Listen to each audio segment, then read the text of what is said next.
షాద్నగర్ వైపు ఉన్న DTCP RERA approved సిర్లసీమ 2 double benefit offer తో సిర్లసీమ 2 ఒక్కసారి ఫ్యామిలీతో విజిట్ చేసి మంచి నిర్ణయం తీసుకోండి. చరిత్రలో ఎన్నడూ లేని విధంగా ఒక రాష్ట్రానికి రాజధాని లేని చేసిన రాష్ట్రంగా ఉంచిన ఘనత వైసీపీ ప్రభుత్వానికే దక్కుతుంది. రాగానే అమరావతి లేదని అమరావతిని గెలిచేశారు, అమరావతిని నాశనం చేశారు.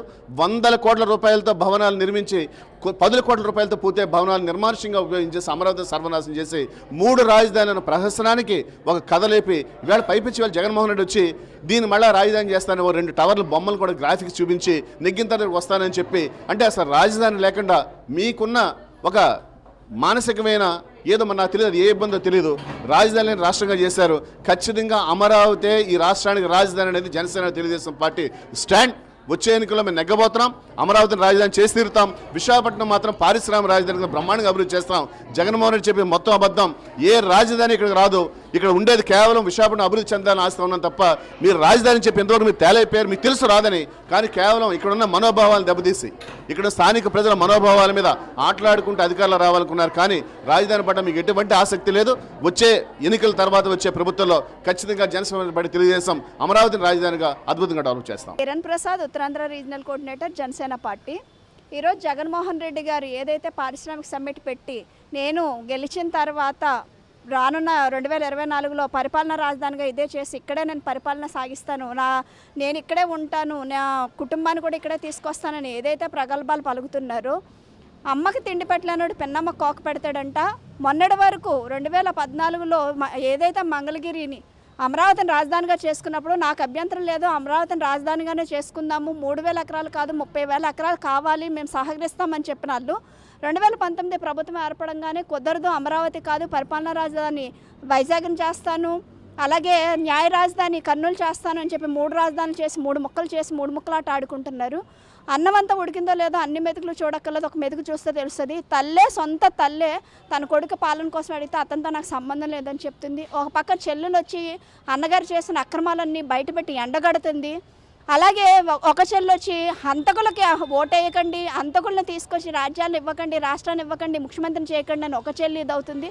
ఎంతమంది స్వయంగా కుటుంబ సభ్యులు వచ్చి ఇలా చెప్తున్నా కూడా ఈరోజు ఇంకా ప్రజలు మభ్యపెడుతూ నేను ఇంకా ఇక్కడే ఉంటాను 450 కోట్లతో ప్యాలెస్ పెట్టుకుని ఈ రోజుకి కూడా ఇప్పటికీ కూడా వాలంటీర్లు వస్తున్నారు, ఫంక్షన్లు ఇస్తున్నారని చెప్పి ఈ రోజుకి కూడా ఫంక్షన్ ఇవ్వకుండా ఇవాళకి ఫంక్షన్ రాలేదా, దాదాపు 5వ తారీఖు 6వ తారీఖు వచ్చిన వాళ్ళకి కూడా ఫంక్షన్ ఇవ్వలేని పరిస్థితి. 450 కోట్లతో జలసా చేసుకుంటున్నాడు. అలాంటి పెద్ద మనిషి వచ్చి ఈరోజు ఇంకా మభ్యపెడుతూ ఉత్తరాంధ్ర ప్రజలు మభ్యపెడుతూ నేను రాష్ట్రాన్ని అభివృద్ధి చేస్తాను, విశాఖపట్నాన్ని అభివృద్ధి చేస్తాను. నిన్న కాకమొన్న చూసుకుంటే 1,60,00,000 పెట్టి అక్కడ ఫ్లోటింగ్ బ్రిడ్జ్ కడితే 2వ రోజుకి కూలిపోయిన పరిస్థితి చూసాం.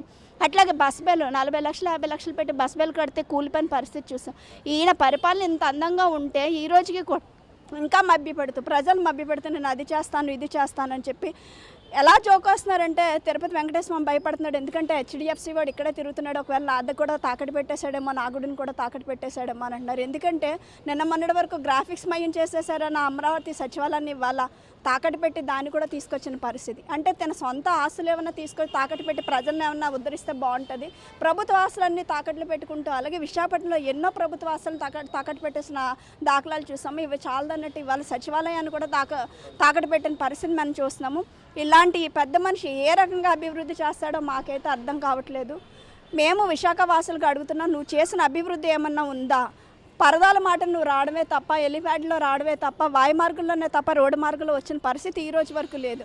ఇలాంటి నువ్వు మళ్ళీ వచ్చి 5 ఏళ్ల కాలంలో ఏమాత్రం అభివృద్ధి చేయకుండా నేను వచ్చాక నాకు మళ్ళీ ఛాన్స్ ఇస్తాను మళ్ళీ చేస్తాను, ఒక్క ఛాన్స్ అని అందరి నెత్తి మీద వేసిన భారం చాలు.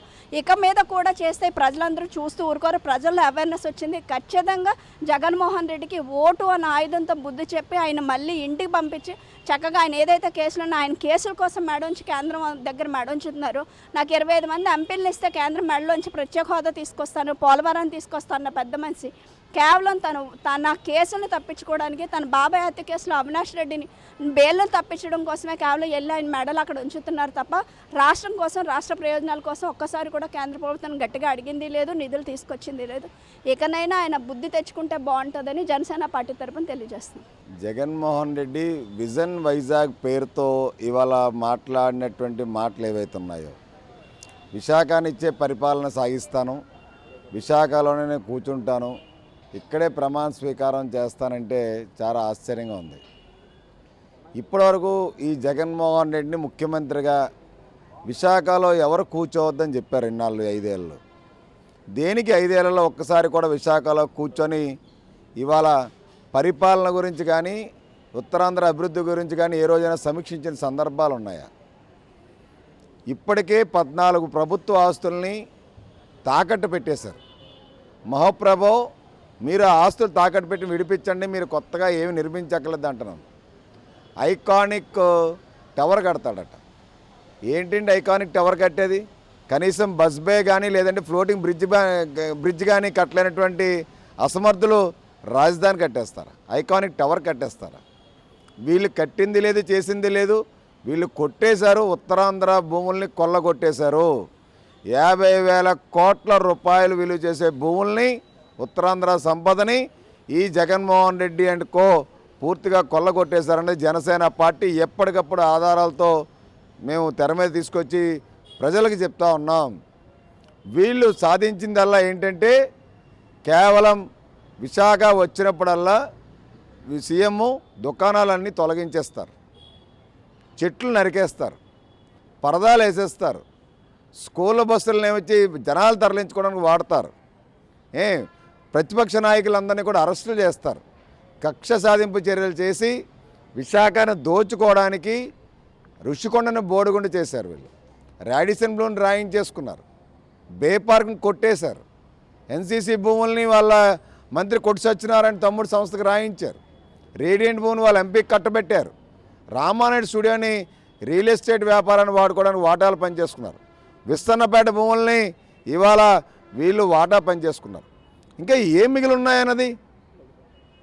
అసలు స్టీల్ ప్లాంటు ప్రైవేటీకరణకి అంగీకరించి అనుబంధ సంస్థలు కట్టబెడుతూ ఉంటే ఈ జగన్మోహన్ రెడ్డి ఏం చేస్తూ ఉన్నారు? గంగవరం పోర్టు వాటా అని రాత్రికి రాత్రే దొడ్డిదారిలో ప్రభుత్వ వాటాని అమ్మేసుకున్నాడు. ఇంకా ఏం మిగిలిందని చెప్పి వాళ్ళు జగన్మోహన్ రెడ్డి ఇవాళ రాజధాని అని చెప్పి ఇక్కడ వస్తానని చెప్పి పరిపాలిస్తానని చెప్పి చెప్తా ఉన్నాడు. పరిపాలనా దక్షత లేనటువంటి జగన్మోహన్ రెడ్డికి జగన్ హటావో విశాఖ బచావో అనేటువంటిది ఒక జనసేన పార్టీ పిలుపునిస్తూ ఉన్నాం.